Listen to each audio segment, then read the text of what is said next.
السلام عليكم ورحمة الله وبركاته. شلونكم بنات؟ شو اخباركم؟ اموركم؟ عساكم طيبين.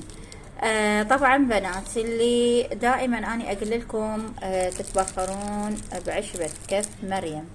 طبعا هي هاي كف مريم، واكو كف الزهراء ايضا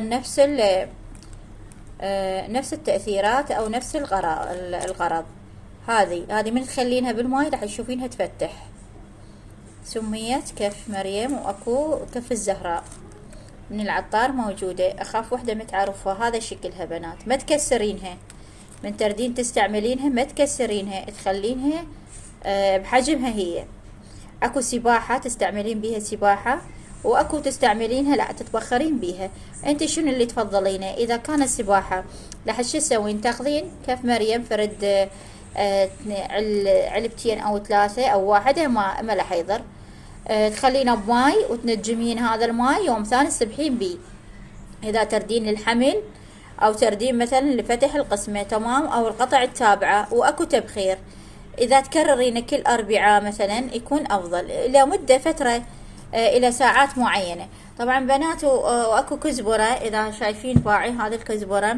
انا دائما شنو اسويها تشيس، يعني اخليها تشيس، اكون يعني نسوان يطلبوا لي من عنده، اقرا عليه واكمله وانطيهم اياه. باعوا هذا عود اللبان، العلت المر، عود اللبان، هذا عود اللبان شوفوا وياه، والكزبرة مع كف مريم.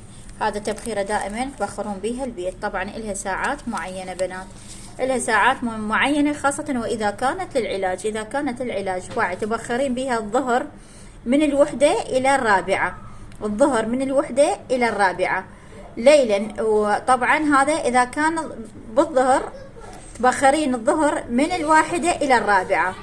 أما ليلا ورا صلاة المغرب للساعة، ليلا 3 أيام، مدة 3 أيام من وراء صلاة المغرب، 4 ساعات تقريبا تخلينها تتبخر. انت اذا راح تقولين هسه تنطفي، انت تخلينها عالقة ما تطفينها بنات. اكو عندكم بالليل ورا المغرب، ورا صلاة المغرب. اما الظهر يمتى تبخرينها؟ تبخرينها الظهر بالواحدة الى الرابعة.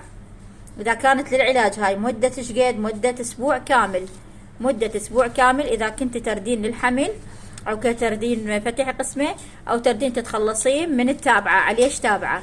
تجيبين كزبرة وتجيبين عود اللبان الذكر، وتجيبين عشبة كف مريم، واكو كف الزهراء ايضا بنات نفس الشي.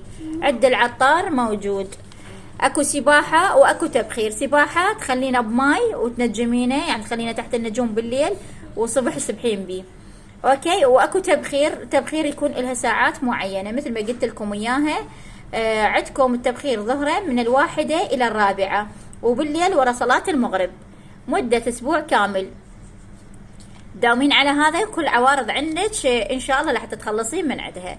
لا تنسون بالتعليقات تكتبون على اي سؤال، واذا عجبكم الفيديو لا تنسون طبعا تنشرونا على باقي اذا عندكم قنوات ترفعونا.